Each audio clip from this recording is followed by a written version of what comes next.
How much money do background actors and extras make? That is a really excellent question because it may just be a deterrent to some people seeking to get into the industry.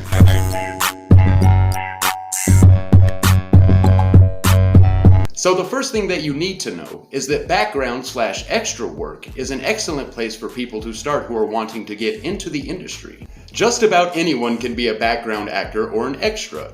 Usually, it does not require any previous work experience. Obviously, the hope is not to remain a background actor/extra forever, rather to use it as a jumping off point in your resume and to get your foot in the door. Maybe be able to network and meet some people who could help lead you to bigger and better roles. That being said, I'm not knocking background or extra work at all, because although that I am blessed enough that I currently do book speaking roles, I still rely on background work when things are slow or if I am interested in the project. So it's always good to have something to fall back on. And nobody should ever think that they are better than background work or extra work, because background actors work extremely hard for extremely long hours for what may seem like an unequivalent amount of pay in other jobs. Which, if you're following any of the Hollywood news right now, is one of the things that the strike is about. Let's break it down like this. It does depend on the company producing it and the company filming it, etc. However, in my personal experience on projects that I have not signed an NDA on, for the majority, it is always at least usually federal minimum wage, sometimes higher. However, those filming days can range anywhere between 8 and 12 hours, and they do go into overtime. And whether or not you are paid overtime is usually discussed in your contract beforehand,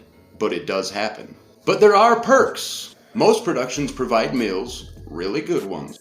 And a lot of projects do go out of their way to make sure you are comfortable because they know you are going to be there for so long. I've been on projects that were planned to have lasted anywhere between a few days to a few months, which were extremely far from where I live. And in those cases, not only did production provide lodging, usually it's one of the coolest, swankiest rooms I've ever been in, honestly. So there are what some people may consider to be positives and negatives. In some cases, it really does just boil down to how badly you want to be an actor. Because hopefully, if you are considering background/extra work, then you are also wanting to get bigger and better roles. And hopefully you'll be taking additional steps to climb that ladder with the rest of us. And if that's the case, and if you like this video, or if you think this video could help anyone else trying to get into the industry, you should share this with them and subscribe to my YouTube or any of my Facebook pages, whichever's easiest. I'll be posting these tips and tricks and suggestions pretty frequently.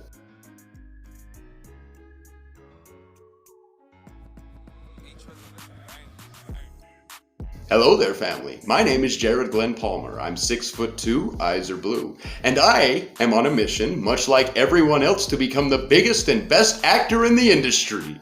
Well, that's the dream anyway. I decided to make these videos to share what I have learned along the way, and to show live results of examples of what I am figuring out currently. I am still on a journey of learning all of this myself. Obviously, I am no expert by any means. I have a long way to go, and I am in no way claiming to have all of the answers to anything. However, I figure if I can share what I have picked up and try to make it any easier for anyone else, then why not do it? It took me a whole bunch of trial and error to figure out any of this stuff. People in this industry, much like any other, don't necessarily like to share their formulas of success. Why would they? I honestly don't blame them. So in a sense, I did a lot of the hard work for you so you can learn from my mistakes and from what has actually worked for me.